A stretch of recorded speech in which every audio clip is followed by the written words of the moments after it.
Et voilà, deuxième partie des moteurs, j'espère la dernière, mais j'ai des doutes. Aujourd'hui, on remonte tout, c'est parti.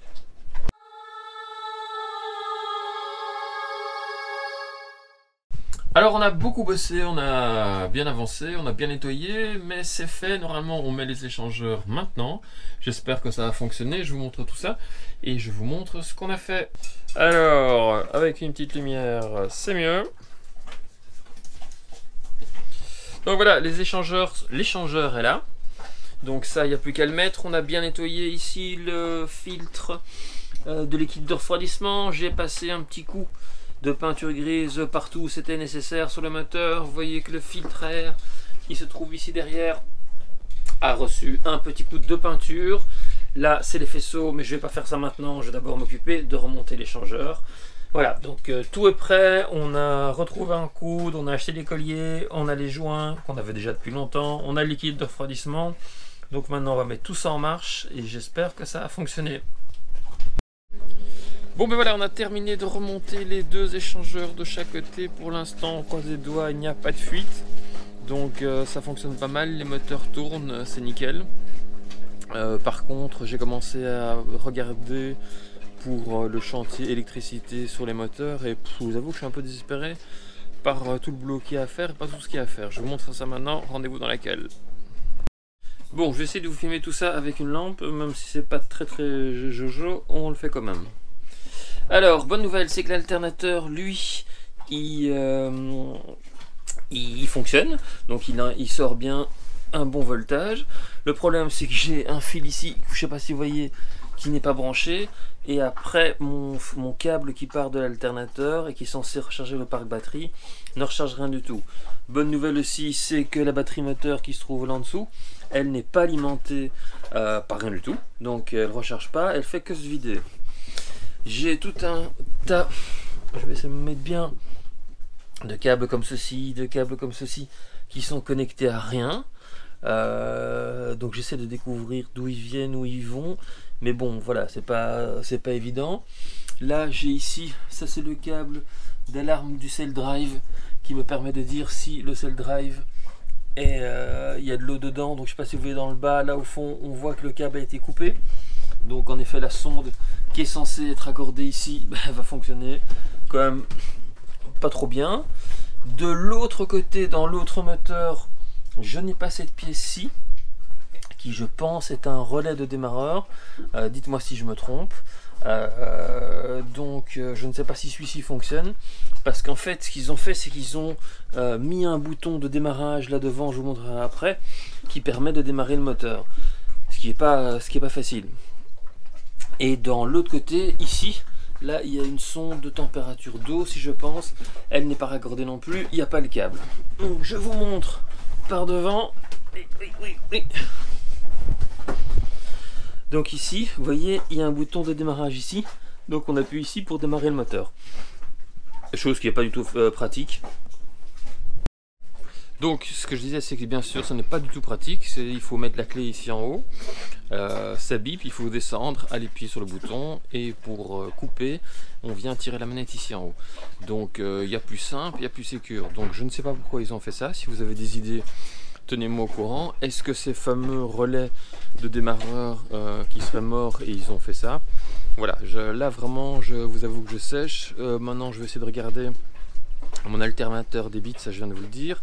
Maintenant je vais essayer de regarder comment ça se fait qu'il n'envoie pas d'électricité dans mon contrôleur qui permet d'alimenter les batteries de servitude. Donc ça c'est vraiment le truc que je vais chercher maintenant ce soir. Je vais m'amuser dans la doc des alternateurs. Et l'autre nouvelle, c'est que l'autre alternateur, lui par contre n'envoie que du 10 volts, 11 volts, ce qui n'est pas assez, donc peut-être qu'il a HS, mais j'espère que non. Je vais déjà changer tous les câbles, tout bien gratter, toutes les cosses et tout, en espérant, en croisant les doigts, que le problème vienne de là.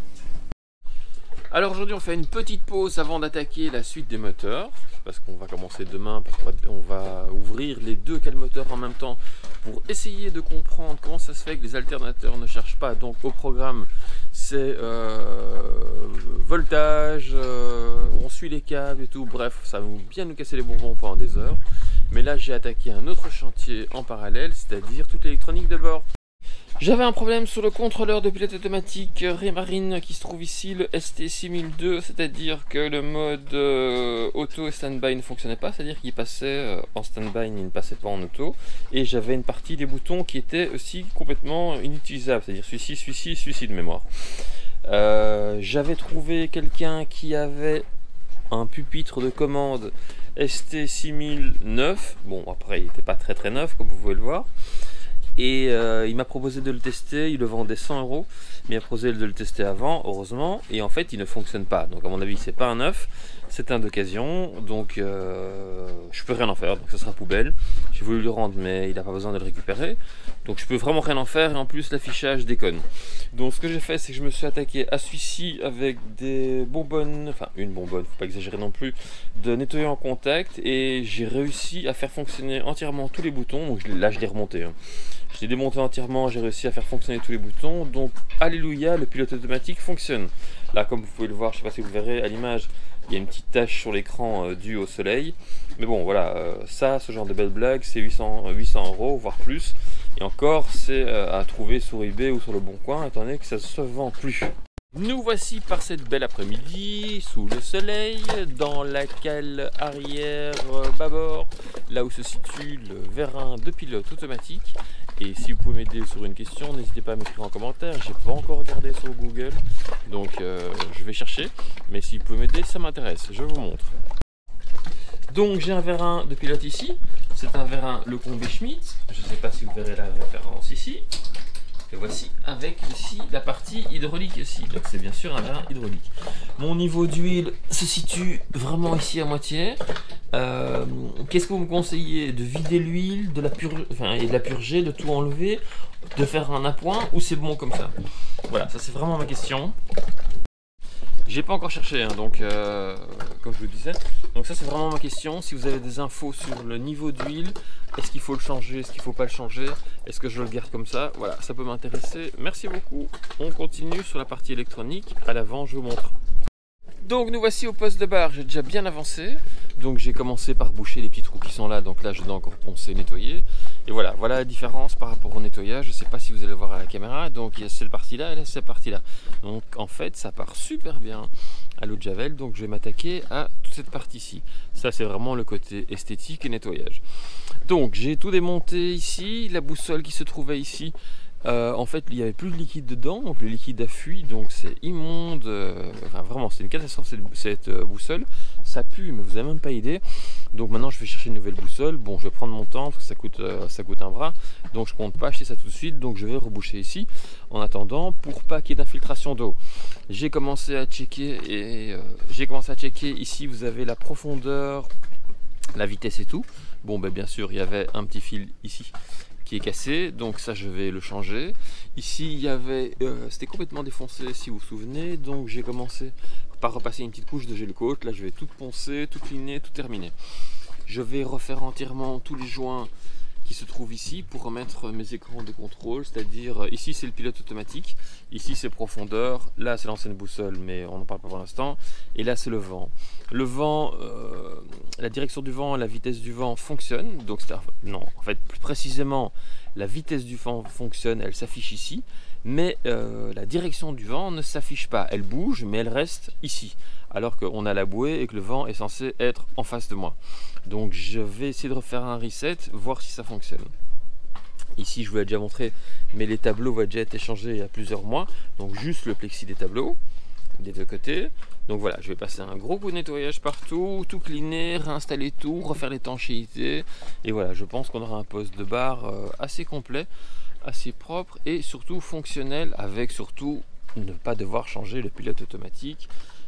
J'ai été me renseigner chez Raymarine, on était vraiment, comme je vous disais, à 800 €, c'est un ancien pilote et tout, et je n'avais pas du tout ni l'envie ni les moyens de changer ça pour l'instant. Après on aurait pu barrer, mais voilà, c'est quand même plus sympa de faire ça au pilote. Bon, je vous remonte le résultat parce que je suis vraiment quand même assez impressionné. Donc vous voyez, donc bêtement nettoyé à l'eau de javel, hein. Donc ici la partie non nettoyée, ici la partie nettoyée, vous voyez j'ai fait que ceci, on voit quand même une très grosse différence. Là j'ai fait la partie en haut, là j'ai pas fait la partie du bas. Donc voilà, c'est vraiment l'eau de javel, ça marche super bien. Donc voilà, c'est vraiment des champignons. Là je vais nettoyer tout ça, tout le poste de barre, et je vous montre ça après. Bon voilà, c'est la fin du week-end. Qui dit fin du week-end dit fin des travaux. On a pas mal avancé. J'ai réussi à terminer certaines choses, par exemple comme les instruments de navigation. Et par contre les moteurs, j'ai un petit peu avancé, mais c'est un peu plus compliqué. Je vous explique tout ça et je vous montre tout ça. Donc regardez-moi ce magnifique poste de navigation, c'est vraiment incroyable. Donc ici, je vais faire dans l'ordre. Donc ici le pilote automatique, à part le fait que l'écran est un petit peu brûlé par le soleil ici, il fonctionne parfaitement. Donc ça c'est vraiment, je suis super content. Donc hop, on peut passer en mode pilote automatique. Hop, vous voyez la barre à roue tourne, c'est génial, c'est incroyable. Donc ça, c'est une très bonne nouvelle et une grosse réparation, dans le sens où je vous avais dit ça coûte assez cher. On est plutôt à 700-800 balles juste ce contrôleur là. Donc ça c'est nickel, c'est fait, c'est bon, ça fonctionne. Celui-ci je l'ai juste refixé, il est juste cassé ici, je l'ai recollé. Mais bon voilà, ça fonctionne, c'est nickel. Donc vous voyez la profondeur, la vitesse, il n'y en a pas bien sûr. Donc ça c'est nickel.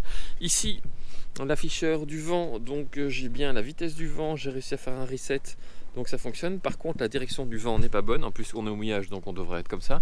Mais en fait ce qui se passe c'est qu'en tête de main, mais vous ne le verrez sûrement pas, tout en haut là-bas, il y a la girouette qui est bloquée. Elle est bloquée dans ce sens là, elle ne bouge pas quel que soit le vent. Donc voilà, ça c'est vraiment bien, tout ce que ici je voulais montrer a été nettoyé, donc le résultat est vraiment incroyable. Je me félicite d'avoir fait ça. Donc point de vue des moteurs, on les a fait démarrer tous les deux aujourd'hui. On va essayer de faire ça systématiquement tous les week-ends. Les faire démarrer pendant 20 minutes, un quart d'heure, une demi-heure.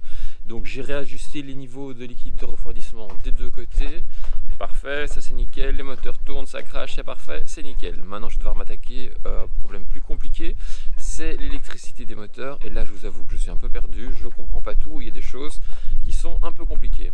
Donc je vous l'ai dit, l'alternateur tribord fonctionne, mais il est raccordé à je sais pas comment ça s'appelle, un boîtier qui est censé redistribuer le courant sur les sur batterie de service, batterie moteur et tout.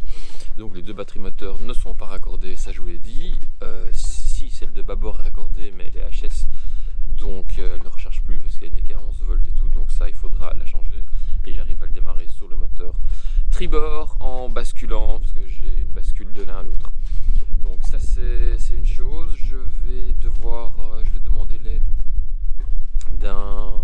de copains ici qui se trouve là, qui va me filer un coup de main pour les faisceaux et pour l'électricité justement par rapport aux alternateurs, parce que je vous avoue que là je comprends et je maîtrise pas tout.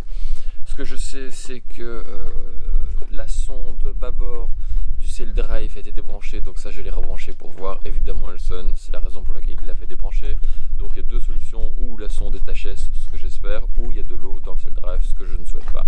Je penche plutôt pour la première solution, étant donné que du côté tribord, ils ont coupé carrément les câbles.